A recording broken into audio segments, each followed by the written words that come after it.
War games are in full swing. The self-ruled island has expanded its annual Kuang military drills, and it simulates Chinese invasion.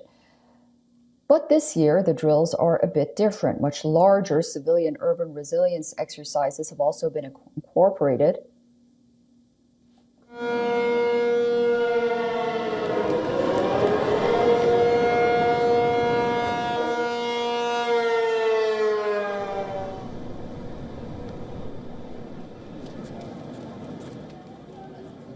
Taipei has come to a brief standstill. These are the images of deafening air raid sirens wailing across the city of Taipei, forcing people to remain off the streets and into nearby buildings or underground shelters in a rehearsal for a Chinese attack. The exercises can heighten everyone's vigilance, including the public's awareness.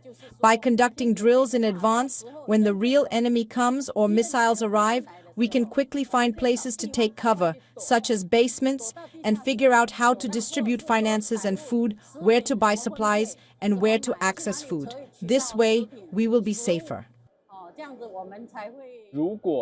This can heighten everyone's vigilance, including the public's awareness. By conducting drills in advance, when the real enemy comes or missiles arrive, we can quickly find places to take cover, such as basements, and figure out how to distribute finances and food, where to buy supplies, and where to access food. This way, we will be safer.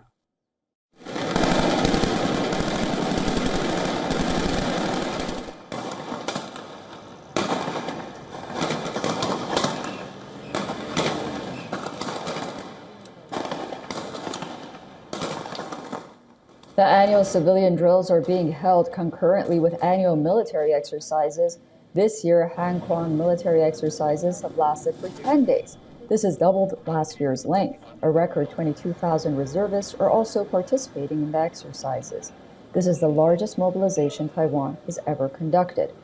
Among the key features of the war games this year is deployment of newly delivered U.S.-made high-tech rocket systems, HIMARS. With a reach of up to 300 kilometers, HIMARS give Taiwan the ability to target locations across the Taiwan Strait. The system is light enough to be transported by a C-130 aircraft even when loaded, and is operated by a 3-person crew. The emphasis on preparing everyone for Chinese attack is one of Taiwan President Lee Chang-tai's signature policies. It is a key part of his efforts to address concerns in Washington that slow-going defense reforms are leaving the island vulnerable to Chinese aggression.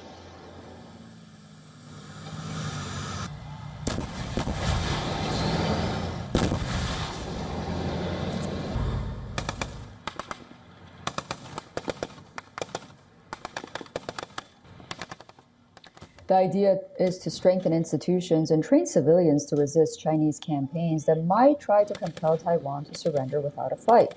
China could cut off the island's access to liquid natural gas, server an undersea communications cable, or launch cyber attacks.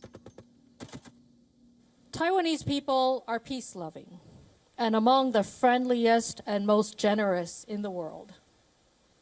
We do not seek conflict. We will not provoke confrontation.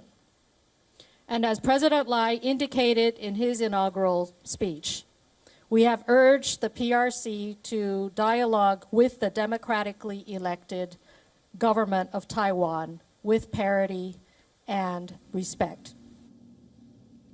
The drills have drawn sharp criticism from Beijing. China has asserted its stance. It has said that Taiwan is part of China, no matter what the island's ruling Democratic Progressive Party says or does.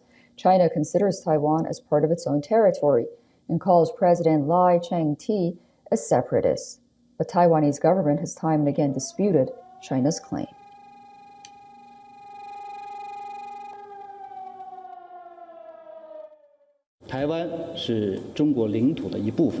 Taiwan is part of Chinese territory.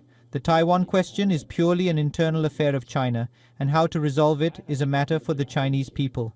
No matter what the Democratic Progressive Party DPP authorities say or do, they cannot change the fact that both sides of the strait belong to one China, that the international community adheres to the one China principle, and that the reunification of China is an inevitable trend of history.